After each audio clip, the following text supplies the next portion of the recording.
लाल तिखट आणि मीठ लावून असा पेरू खायला कोणाला आवडतो? भरपूर जण पेरू खाताना त्यावरती लाल तिखट आणि मीठ घालतात. आपण मुद्दाम त्यांच्यासाठी घेऊन आलो आहे पेरूची भेळ, आणि तीही चक्क उपासाची. पहा तर मग अपर्णा पेंडुरकर किंवा अपर्णा किचन रेसिपी. मंडळी, अपर्णास किचनमध्ये आज आपण एक मस्त असा चटपटीत पेरूचा पदार्थ करणार आहे. बघा, मोठे मोठे पेरू येतात आणि आपल्याला काय करावं असं होतं. तर चटपटीत म्हणजे काय, तर पहिल्यांदा आपल्याला भेळ आठवते.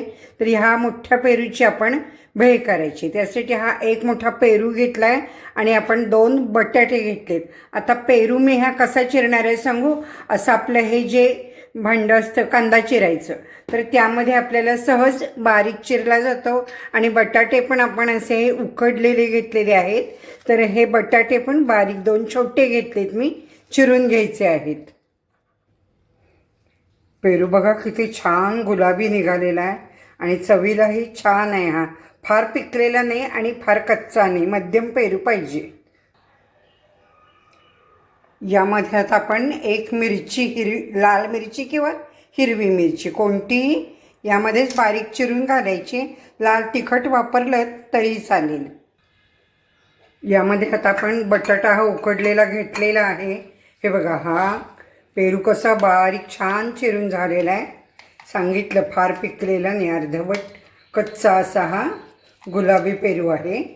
अतिशय स्वादिष्ट अशी ही भेळ होणार आहे. यामध्ये आपल्याला काय काय घालायचं आहे ते पाहूया. इथे आपण जिरे पावडर घातलेली आहे.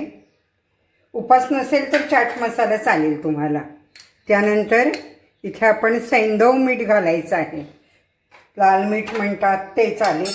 त्यानंतर थोडीशी मिरे पावडर, एक म्हणजे 4 मिऱ्यांची अशी, की आपल्याला पोटाला पेरू पचायला पाहिजे ना चांगला, कारण ही भेळ भरपूर खाल्ली जाणार आहे. त्यानंतर चवीसाठी थोडंसं आलं घालायचं, असं खिसून आलं घाला, किंवा सुंठ पावडर असेल तर ती चिमूटभर घाला. मिरची घातली आपण, पण लाल मिरची ही चालेल, लाल मिरची पावडर चालेल त्याला. त्यानंतर साखर, ही पिठी साखर घेतलेली आहे बघा.